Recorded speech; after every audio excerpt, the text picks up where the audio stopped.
This happened in October 2019 in the Monongahela National Forest. There were 4 of us, me, my girlfriend Sarah, and our friends Michael and Jen.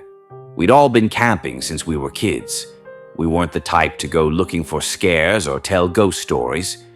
We just liked being out there. The trailhead was about 40 minutes from the nearest town. We hiked 3 miles in and set up camp near a clearing with the stream nearby. Cell service cut out about a mile back, which was normal. We saw 2 other groups of hikers on the way in, both heading out before sunset. By the time we had the tents up and the fire going, we were alone. It was a good fire. Michael always made good fires. We cooked chili, drank beer, talked about nothing important. The kind of evening where you forget what day it is. Around 9:30, Sarah got up to grab more marshmallows from her pack. She stopped halfway there. "There's someone standing over there," she said. She wasn't scared, just confused. We all looked. Past the edge of the firelight, maybe 30 feet out, there was a figure between 2 pine trees. A person, tall, I think. It was hard to tell in the dark. They were just standing there. "Hello?" Michael called out. Nothing. "You okay?" He tried again. "Do you need help?" No response, no movement. Jen stood up. "Maybe they can't hear us." "They can hear us," Sarah said quietly. I grabbed the flashlight and pointed it toward the trees. The beam didn't reach that far, not clearly. I could see the outline, the general shape of a person, but no details. They didn't react to the light. "Could be a ranger," I said, "checking on campsites." "Then why wouldn't they answer?" Sarah asked. That was the question. We stood there for maybe 2 minutes, waiting. The person didn't move, didn't speak, just stood there facing us. "Maybe they're lost," Jen offered. "In shock or something." Michael took a few steps toward them, still inside the firelight. "Hey, if you need help, we've got water, food. You're welcome to warm up by the fire." The figure didn't respond. He took another step. Sarah grabbed his arm. "Don't." "Why not?" "I don't know. Just don't. We've talked about this since." Sarah couldn't explain why she said that. It was just a feeling. Michael listened to her, and we all stood there awkwardly for another minute before sitting back down. The figure remained. "They'll leave eventually," I said. "Probably just, I don't know, confused." We tried to go back to normal, tried to ignore it, but every few minutes one of us would glance over. Still there, still motionless. Around 10:30 I noticed the fire was getting low. I reached for a log. "Wait," Sarah said. She was staring at the trees. "Did they just move?" "No," Jen said, but she didn't sound sure. "They're closer," Sarah insisted. I looked. I couldn't tell. It was too dark to judge distance accurately. "I don't think so." "Add the wood," Michael said. I put 2 logs on. The fire jumped higher, brighter. We all watched the tree line. "They're in the same spot," I said. But 15 minutes later, when the flames started dying down again, Jen whispered, "They moved. I was watching. When the fire got lower, they took a step." "That's insane," I said. "Watch," she said. So we watched. We sat there staring into the dark while the fire slowly consumed the wood. The flames shrank. The light pulled back toward us. And the figure took 1 step forward. It was smooth, calm, like someone walking across a room. 1 step, then still again. "Jesus Christ," Michael said. Sarah stood up. "Put more wood on." I added another log. The fire rose. The figure stopped. "Okay," I said. "Okay, there has to be an explanation." "I don't care what the explanation is," Sarah said. "I care that they're doing it." "So what?" Jen's voice was shaking. "What happens if the fire goes out?" None of us answered that. We agreed to take shifts keeping the fire going. Michael and I would take the first 2 hours, then Sarah and Jen. We had enough wood to last until morning if we were careful. That was the plan. At midnight, Michael said, "They're maybe 20 feet away now." He was right. Every time the fire dipped, every time the light shrank back, the figure moved. Just one step, always forward, never to the side, never away. "Should we run?" Jen asked. "To where?" I said. "We can't see the trail in the dark. We'd get lost. Our phones, no signal. You know that. One of us could go for help while the others keep the fire going." Sarah shook her head. "We're not splitting up. That's worse." Around 2 a.m., I realized we were running low on wood. We'd been feeding the fire too much, too often, out of fear. Michael went to grab more from the pile we'd stacked near the tents. He came back with 3 logs. "That's it?" I asked. "That's all that's left." "We had way more than that." "Well, it's gone now." We stared at him, then at the wood pile. He was right. The stack that had been 2 feet high was down to 3 logs. "Maybe someone took it while we weren't looking," Jen said. We all looked at the figure. Still there. Hadn't moved since the last time the fire dimmed. Still facing us. I used 1 log, saved the other 2. We had maybe 3 hours until dawn. At 4 a.m., the fire was embers. I put on the second-to-last log. The figure was 15 feet away now, maybe less. Still in the shadows. Still perfectly still. I couldn't see a face. Couldn't see clothes. Just a shape that was absolutely, definitely a person. "Last log at 5, Michael said. "Then we're out." "We'll make it," I said. "Sun's up by 6:30. At 5, I added the last log. The figure was close enough now that I thought I should be able to see details. But I couldn't. It was like my eyes wouldn't focus on it. The fire burned. We sat in silence, watching the flames, watching the shape at the edge of the light. Waiting. The sky started turning gray around 6. By 6:30, we could see the trees clearly. The fire was nearly dead. The figure was gone. We sat there for a long time, not speaking. Then Michael stood up and walked to where it had been standing. We followed. There was nothing.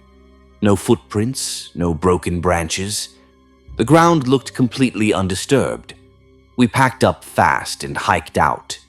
Nobody said much. It wasn't until we got to the car that Sarah noticed. "Where's the hatchet?" The hatchet we'd used to split kindling. We tore through the packs. Gone. Michael walked back to the trailhead marker and looked down the path. "There," he said. 20 feet down the trail, the hatchet was stuck in a tree at head height, buried deep. The handle was still vibrating slightly. We left it there. I've tried to make sense of it since. Maybe it was someone messing with us. Someone who'd been watching. Someone who knew exactly how firelight works, how distance plays tricks in the dark. Someone who wanted us afraid but not hurt. That's the logical explanation. But I still don't know why they took our wood. Or why they stopped exactly where the light ended. Or why, when we were packing up that morning, I noticed our fire pit had been arranged differently. The stones we'd circled it with were now in a perfect ring. We hadn't done that. We just made a loose pile, the way you do.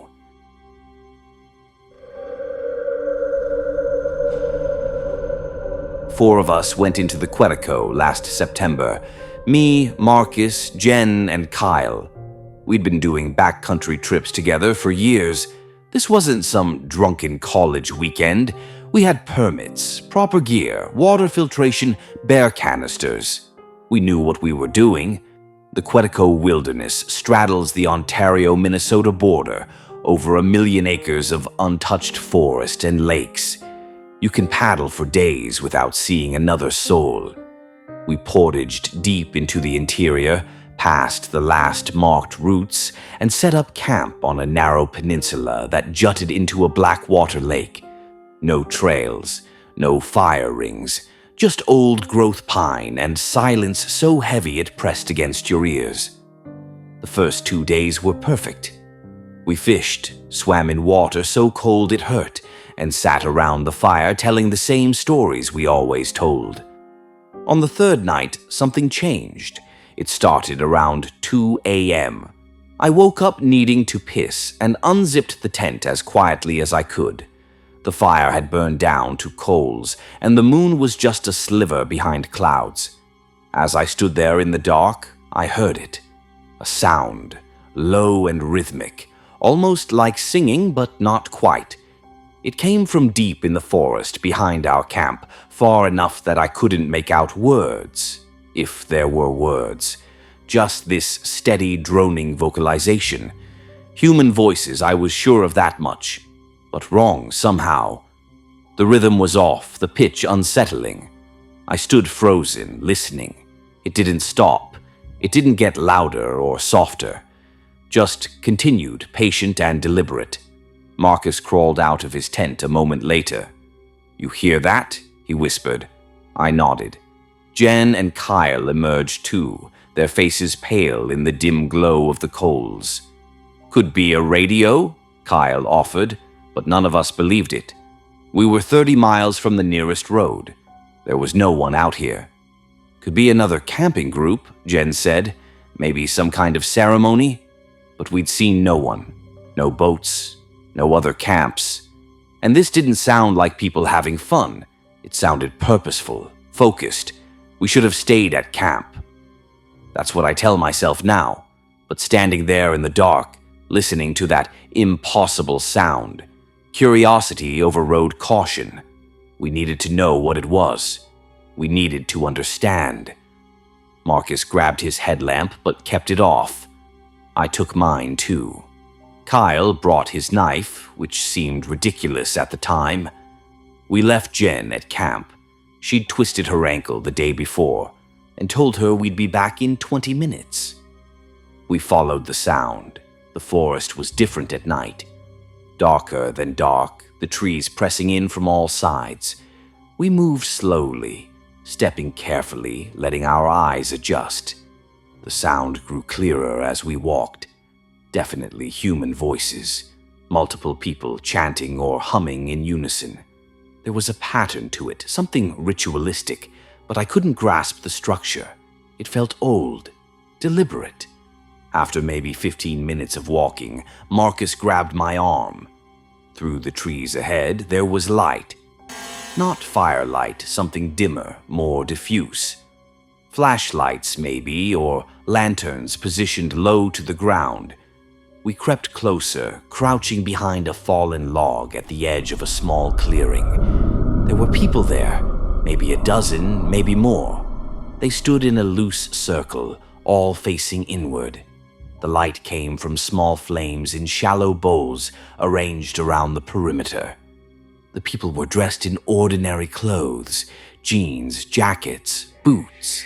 That somehow made it worse. They looked normal, like they could have been hiking the same trails as us. In the center of the circle was something on the ground. I couldn't see it clearly, but it was large and covered with a tarp or cloth. The chanting continued, rising and falling in waves. One person stepped forward, a woman, I think, and knelt beside the covered shape. She pulled back part of the cloth. I won't describe what I saw. I've tried to convince myself I didn't see it clearly, that the shadows played tricks. But I know what was there. It wasn't an animal. The proportions were wrong for that. The woman began doing something with her hands. The chanting grew faster. Another person brought something from outside the circle, a container, a bag. I'm not sure. They worked together methodically, with the practiced ease of people who'd done this before. Kyle's breathing got heavier beside me. Marcus put a hand on his shoulder, but Kyle shifted his weight, trying to get a better angle to see. His boot came down on a branch. The crack echoed like a gunshot. Everything stopped. The chanting cut off mid-syllable. Every person in that circle went perfectly still. Not the startled freeze of surprise, something else, something aware and deliberate, like they were listening, calculating. Then slowly they began to turn, not all at once. One by one, their heads rotated toward the darkness where we hid.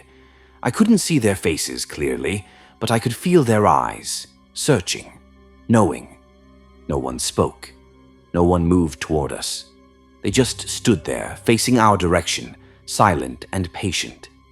Marcus touched my arm and we backed away, inch by inch, not daring to breathe. Kyle followed, his face slick with sweat.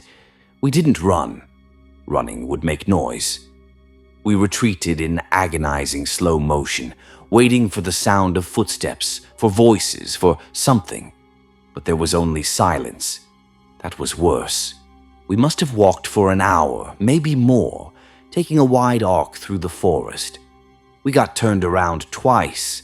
I still don't know how we found camp. Jen said we looked like ghosts when we stumbled out of the trees. We packed everything in the dark and paddled out that night, navigating by moonlight and luck. Didn't stop until we reached the ranger station the next afternoon. We never reported it. What would we say? We saw people doing something in the woods. They'd ask what, exactly, and I'd have to say it out loud. Put words to it. I can't do that.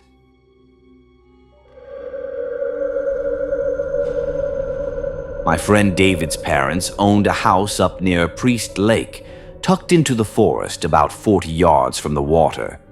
They'd bought it in the 70s as a fishing retreat, somewhere to spend a weekend in summer, maybe a week in early fall. They went up maybe twice a year now, if that. David had the keys and suggested we use it for a few days. Get away from Seattle, breathe some clean air, do nothing for once. Me, David, and our friend Alicia drove up on a Thursday in late May.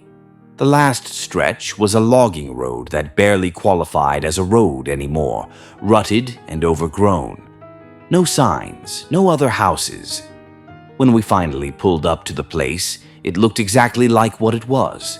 A simple A-frame cabin with a covered porch, cedar shingles gone silver with age, surrounded by Douglas fir and hemlock. The lake glittered through the trees. It felt perfect. That first day was exactly what we needed.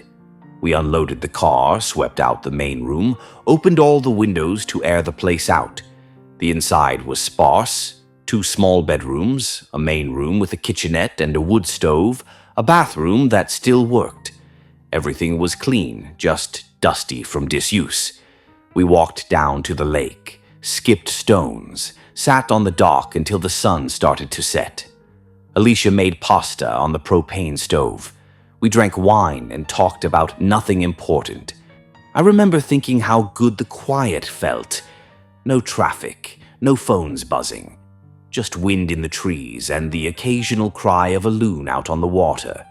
We stayed up late playing cards by lantern light. The electricity worked but felt too harsh, and eventually drifted off to our rooms. I took the smaller bedroom at the back. David and Alicia took the larger one that faced the lake. I fell asleep within minutes, windows open, cool air pouring in. I slept better than I had in months. The next morning, things were slightly off. I woke up and walked into the main room to find the door to David and Alicia's bedroom standing wide open. Not just cracked, fully open, pushed back against the wall. David was in the kitchen making coffee. "You guys get up in the night?" I asked. "No." "Why?" "Your door's open." He glanced over. "Huh, must not have latched." Alicia came out a minute later, hair still wet from a shower. "Did one of you go into the bathroom last night?" We both said no. "The door was closed when I went to bed," she said. "This morning it was wide open, and the light was on." David shrugged. "Old house. Doors don't hang right. Probably drafts." It made sense. We didn't think much of it. We spent the day hiking along the lake. exploring the forest. It was beautiful, untouched. We found a creek cutting through a ravine, a massive fallen cedar that must have been centuries old. By the time we got back to the house, we were exhausted and hungry. That's when I noticed my bed. I'd made it that morning, just straightened the sleeping bag, nothing elaborate. But when I walked into my room to grab a sweatshirt, the sleeping bag was rumpled like someone had been lying on it. Not dramatically, just the kind of compression you'd see if a person had been sitting there. I smoothed it out and didn't mention it. That night, we cooked burgers on the porch grill and ate outside as the light faded. The forest was so quiet. No insects, no birds, just stillness. It should have felt peaceful, but for the first time, I noticed the silence had weight to it. When we went inside, Alicia turned on the overhead light in the main room. It flickered once, then went out. "Bulb must be dead," David said. He tried the lamp on the side table. That one worked fine. We played cards again, this time under the lamp. An hour in, the lamp started to flicker. David checked the cord, tightened the bulb. It stabilized for a few minutes, then went out completely. "This is annoying," Alicia said. We switched to lanterns and candles. The rest of the night was fine, but I kept noticing small things. The door to my bedroom was open when I was sure I'd closed it. The bathroom faucet was running slightly when no one had used it in over an hour. The wood stove's door hung ajar, even though David had latched it earlier. Nothing dramatic, just small resistances. Like the house was subtly undoing what we did. On the third day, Alicia found the box. She was looking for extra blankets in the closet off the main room and pulled down a cardboard file box from the top shelf. Inside were old property records, receipts, and handwritten notes. Most of it was mundane: utility bills, tax documents, a survey map from 1974. But there was a letter, folded and yellowed, addressed to the county planning office. She read parts of it aloud. Structure is seasonal only, not intended for year-round occupancy. No foundation suitable for permanent residence, designed for temporary shelter during fishing season. David's dad had written it decades ago, probably to get some kind of permit or zoning approval.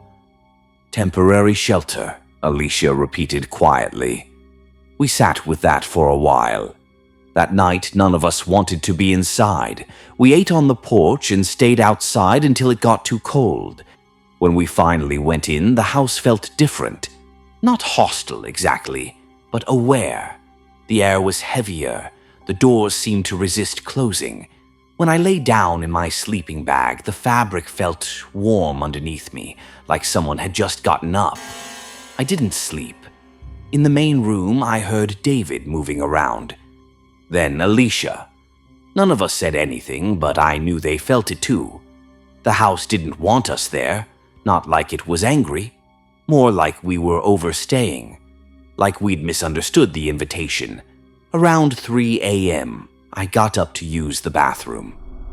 The door was open again. The light was on again. I stood in the doorway, staring at the sink, the mirror, the cracked tile floor, and I realized something. Every time we tried to settle in, every time we closed a door, turned on a light, lay down to rest, the house gently corrected us. It didn't break things. It didn't scare us.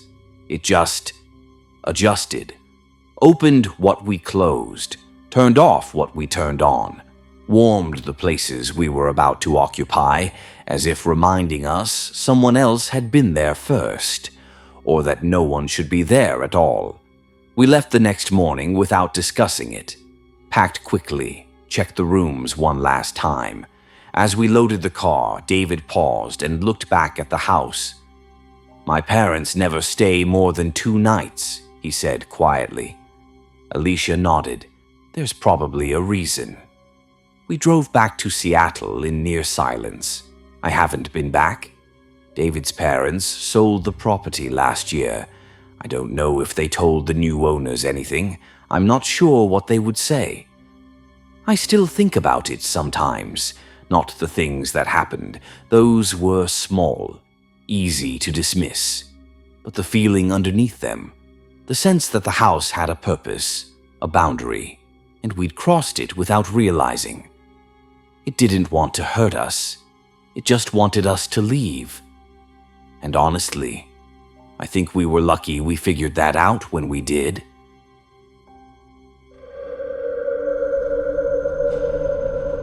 This was summer 2018. 4 of us drove up to the Nantahala forest for a long weekend. Me, my roommate Alex, and 2 friends from college, Bria and Connor. We'd camped together before. We weren't idiots about it. We stopped for gas in a town about 20 miles from the trailhead. One of those places with a single pump and a faded Coca-Cola sign. While Connor was inside paying, an older guy was sitting on a bench out front, working on a fishing reel. He looked up when we started pulling our packs out to reorganize. "Y'all headed up to Blackwater Creek?" he asked. "Yeah," Alex said. "You know it." "I know it." He went back to his reel. Then, almost like an afterthought, "Don't camp past the bend." Bria laughed. "Why not?" He didn't look up. "Just don't." Connor came out with drinks and we loaded up. As we were getting in the car, the guy called out, "I mean it. Before the bend, you're fine. Past it, don't." We waved and drove off. In the car, Bria said, "Let me guess. Haunted, sacred burial ground, Blair Witch." "Every local in every small town has some version of that story," Connor said. "It's a thing they do." I agreed with him. We all did. The trailhead had a big map board with campsite markers. The sites before the bend were numbered 1 through 7. Past the bend, there were 3 more, labeled 8, 9, and 10. All of them showed the same green available marker. "The forbidden sites," Alex said, grinning. We hiked about 4 miles in. The trail bent sharply to the left around a rock face, and after that the forest changed slightly. Not dramatically, just quieter. The light felt different. We passed a fire ring that looked maintained, then another. Empty. Site 9 was a decent clearing near the creek. Flat ground, good access to water. We set up the tents and got a fire going. It was maybe 5 p.m. Plenty of daylight left. "We should have seen at least a few other campers by now," Bria said, looking around. "It's a weekday," Connor said.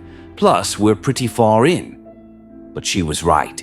The sites before the bend had gear at them, tents and coolers visible from the trail.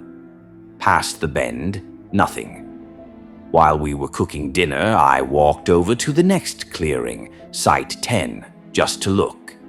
There was a fire pit there too, ringed with stones. Inside it, I noticed something. Several half-burned logs arranged in a weird pattern, like someone had started a fire and then carefully deconstructed it. The wood was dry, not fresh. It had been sitting like that for a while. Next to the pit, scratched into the dirt with a stick or a boot, were the words, "Didn't stay." I stood there, staring at it. It wasn't a warning, it was a statement, a record. I didn't mention it to the others, I don't know why. I think I didn't want to seem paranoid. We ate, talked, played cards by the fire. Around 9, the forest went quiet. Not gradually, all at once. The bugs stopped. The birds stopped. Even the creek seemed quieter, though that might have been my imagination. "That's eerie," Bria said. "Animals do that sometimes," Alex said, "when a predator's around. Bear, maybe." We all tensed at that. But nothing happened. We kept the food in the bear bags, hung them properly, checked our site. Everything was fine. Around 10:30, I heard footsteps, not on the trail, in the woods past the firelight, steady, deliberate, walking parallel to our camp, maybe 30 yards out. "You guys hear that?" I said quietly. Everyone stopped talking. We listened. The footsteps stopped. Animal, Connor whispered. That was bipedal, Bria said. We waited. Nothing. Then, a few minutes later, the footsteps started again from a different direction. Closer. They moved for maybe 10 seconds, then stopped. Hello? Alex called out. Silence. Could be another camper, Connor said. Then why don't they answer? I asked. We kept the fire high. We didn't talk much. Every 15 or 20 minutes, we'd hear movement, footsteps, branches, always just far enough that we couldn't see anything, and always stopping the moment we acknowledged it. Around midnight, Bria said, I want to leave. It's the middle of the night, Alex said. We can't hike in the dark. Then first light. I'm serious. None of us argued with her. We agreed to take shifts keeping watch, 2 people at a time. Connor and I took the first. We sat by the fire, not talking, listening. The footsteps kept circling, sometimes close, sometimes far, never approaching, never leaving. At one point, Connor whispered, What if it's the guy from the gas station? Like, he followed us up here to scare us. That would be insane, I said. Would it? I didn't have an answer. Around 2 a.m., I heard something that made my skin crawl. Breathing, not heavy, not close, but audible. Steady, calm breathing from somewhere in the dark, just beyond where I could see. I didn't tell Connor. I just added wood to the fire. At 4, we woke up Alex and Bria for their shift. I lay in my tent, not sleeping, listening. The footsteps continued. Once I heard what sounded like a hand brushing against the outside of the tent fabric. Just once. Slow, deliberate. Then nothing. We packed up at first light. No one said much. We didn't eat breakfast. We just wanted out. As we hiked back toward the bend, I looked at Site 8 as we passed it. Another fire pit, another arrangement of half-burned logs. In the dirt next to it, left early. Site 7, the last one before the bend, had a tent and a cooler. 2 guys were making coffee. They looked up as we passed. Morning, one of them said. How was it up there? Fine, Alex said quickly. The guy nodded, glanced past us toward the bend, then back at his coffee. Good, he said. Glad you're back. The way he said it, glad you're back. Not glad you had fun. Not, how was the weather? We kept walking. When we got to the parking lot, there were 3 cars there. I realized I'd been too focused on the hike in to notice before, but now it was obvious. Every single one of them had local plates. North Carolina counties I recognized from road signs nearby. No out-of-state cars. No one from far away. We drove back through the same town, same gas station. The older guy was still there, sitting on the same bench. He looked up as we pulled in, made eye contact with me through the windshield, and nodded once. Not smug, not amused, just confirmation. We didn't stop. I've looked up that area since. Tried to find reports, stories, missing persons cases, anything. Nothing. The campsite still shows up on maps. Sites 8, 9, and 10 are still listed as available. But a few months ago, I found a forum post from 2015. Someone asking about Blackwater Creek, past the bend. The replies were all the same. Don't. We didn't stay. Locals know. One person wrote, It's not haunted. It's not dangerous in the way you think. You just don't belong there, and you'll know it. That's the best explanation I've found. I still camp. But now, when someone local gives me a warning, I listen, even if they don't explain. Especially if they don't explain. Because the thing is, they don't need to. If you stay, you'll understand.